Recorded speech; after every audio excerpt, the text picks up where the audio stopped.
welcome to Paula's Pantry Post.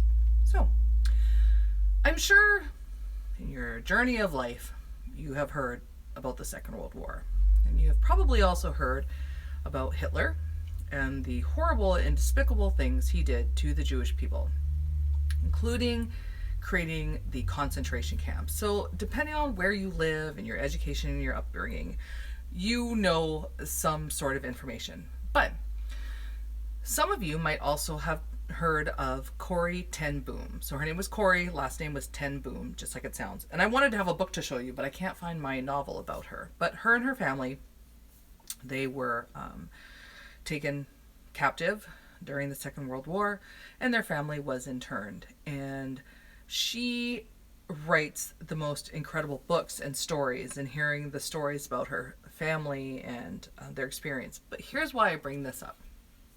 I was reminded this morning about Corrie ten Boom in an article that I read. And when her and her sister were in a concentration camp, and they were in one of the buildings that was very full and crowded, full of people, bunk beds stacked one on top of another, very crowded, uncomfortable. And their bunkhouse was full of fleas, cockroaches, but they were covered in fleas and cockroaches, and it was, the conditions were horrible, and it was just really horrible. But after a while, they noticed that the guards were no longer coming in the bunkhouse. So Corrie ten Boom and her sister, her family, they happened to be Christians. They were, Christian believers, and they were able to sneak a Bible into the bunkhouse with them. So they were able to have Bible studies and encourage each other and pray for each other. And it wasn't until one day that one of the guards wanted to speak to Corrie about something that she was doing, or they needed her to help them. And he refused to come into the bunkhouse. And he was like, no, you have to step outside. And it was in that moment that she realized, because of the fleas, none of the soldiers would come into the bunkhouse. And so she realized that the fleas were actually a blessing.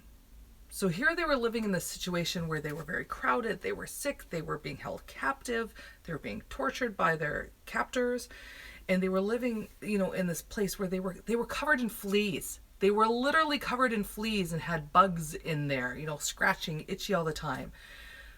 But she was finally able to realize these fleas are a blessing.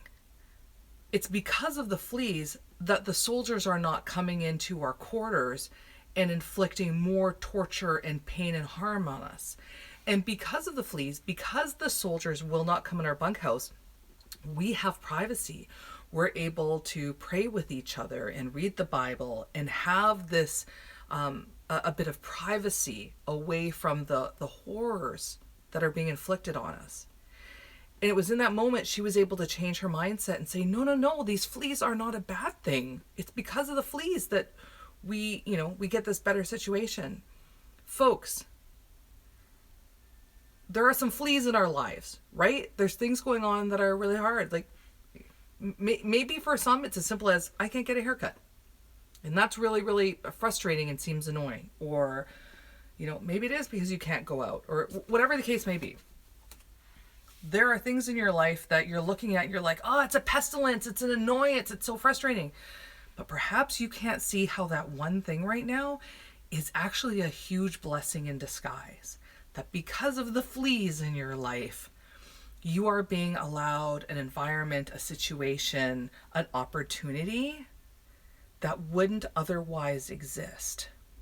So I pray and I hope that as you just kind of think about this and look around at your life and your situation right now, things that up until now you've just been like, God, it's driving me nuts, it's itchy, it's scratchy, it's gross, it's horrible, that you're able to stop and go, wait a minute, maybe this is actually a blessing in disguise. Maybe this is actually a good thing and I haven't realized it.